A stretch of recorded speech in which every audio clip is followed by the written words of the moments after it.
उद्धव ठाकरेंची 288 विधानसभा संपर्क प्रमुखांसोबत बैठक पार पडली। विधानसभा निहाय संपर्क प्रमुखांकडून उद्धव ठाकरेंनी माहिती घेतली आहे। आठवड्याभरात विधानसभा संपर्क प्रमुखांना अहवाल देण्याच्या सूचनाही देण्यात आल्यात। 25 वर्षांपूर्वी जनतेच्या प्रश्नासाठी आक्रमक होणारी शिवसेना मला दाखवा असं देखील उद्धव ठाकरेंनी आवाहन केलं आहे। विधानसभेच्या तयारीला लागा अशा सूचना देखील उद्धव ठाकरेंनी या बैठकीत केल्या आहेत। उद्धव ठाकरे यांची 288 विधानसभा संपर्क प्रमुखांसोबत बैठक झाली।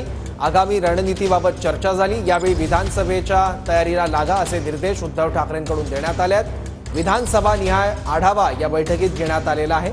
25 वर्षांपूर्वी जनतेसाठी शिवसेना ज्या पद्धतीने आक्रमक होत होती ती शिवसेना, तो शिवसैनिक मला दाखवा असं देखील उद्धव ठाकरे यांनी या बैठकीत म्हटलेलं आहे। एकूण 288 विधानसभेचे संपर्क प्रमुख या बैठकीत उपस्थित होते।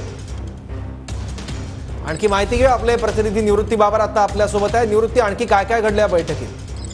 नक्कीच सौरभ, आपण पाहतोय की लोकसभेचा निकाल लागल्यानंतर ठाकरे गटाच्या विविध बैठका सुरू आहेत। आज 288 विधानसभा संपर्क प्रमुखांची बैठक जी आहे ती शिवसेना भवन या ठिकाणी पार पडली। या बैठकीमध्ये उद्धव ठाकरेंनी या संपर्क प्रमुखांना विविध सूचना ज्या आहेत या बैठकीमध्ये केलेल्या आहेत। जो लोकसभा निवडणुकांचा निकाल लागला, या लोकसभेचा विधानसभा निहाय संपूर्ण अहवाल जो आहे तो एका आठवड्यामध्ये मातोश्रीवर सादर करावा असे आदेश जे आहेत ते उद्धव ठाकरे यांनी या सर्व संपर्क प्रमुखांना दिलेले आहेत। त्याचसोबतच आपण जरी महाविकास आघाडीमध्ये लढत असलो तरी देखील 288 विधानसभेची तयारी जी आहे ती आपली ठाकरे गटाची असायला हवी अशी देखील असं देखील उद्धव ठाकरे या बैठकीमध्ये म्हटलेले आहे। त्याचसोबतच ज्या पद्धतीने 25 वर्षांपूर्वी जनतेच्या प्रश्नासाठी आपण आक्रमक होत होतो त्याच पद्धतीने आक्रमक व्हा आणि भाजपला आणि विरोधकांना दाखवून द्या नक्की कशी खरी शिवसेना आहे हे देखील दाखवून द्या आणि विधानसभेसाठी तयार राहा अशा सूचना ज्या आहेत त्या उद्धव ठाकरे या बैठकीमध्ये दिलेल्या आहेत। निवृत्ती, धन्यवाद या माहितीबद्दल।